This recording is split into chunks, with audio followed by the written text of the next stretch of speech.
Have you ever prayed with all your heart, believed that God would come through, and yet everything still fell apart? Maybe it was a diagnosis you didn't expect, a job you desperately needed but lost, or a betrayal that cut deeper than words. And in that dark, quiet moment, you couldn't help but ask, God, if you're good, why did you let this happen? You're not alone in that question. It's not a sign of weak faith, it's a human response to pain. In fact, some of the greatest heroes in the Bible asked the same thing. This question, why does a good God allow bad things, has echoed across generations. And maybe today, it's echoing in your heart too. Let me tell you about a man named Job. He wasn't just a good guy, he was righteous, faithful, someone who truly honored God. And yet, in a single day, his whole life shattered. He lost his wealth, his children, even his health, everything he once held dear gone. His friends blamed him. His own wife told him to give up on God. Can you imagine that? And still, in his pain, Job didn't curse God. But he did ask the question we all ask. Why, Lord? Why me? Job's story reminds us that being faithful doesn't make us immune to pain, but it does mean our pain has a deeper meaning. You know, when God first created the world, it was perfect. No sickness, no pain, no death. Just peace, purpose, and a close relationship with Him.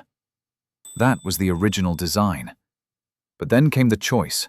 Adam and Eve chose their own way over God's, and in that moment, sin entered the world. And with it, brokenness.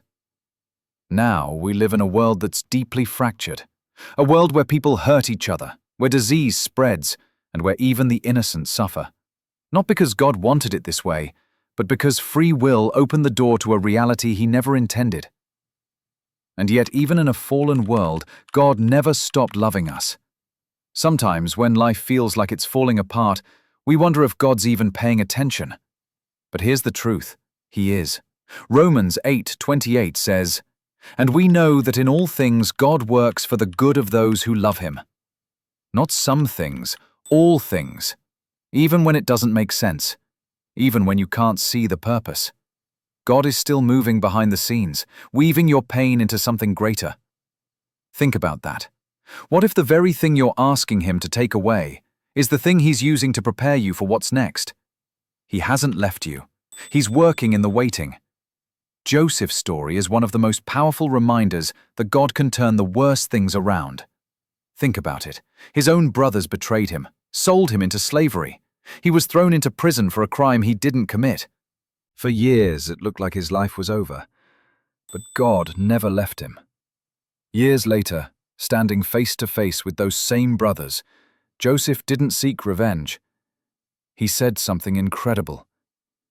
"You meant evil against me, but God meant it for good." Genesis chapter 50, verse 20.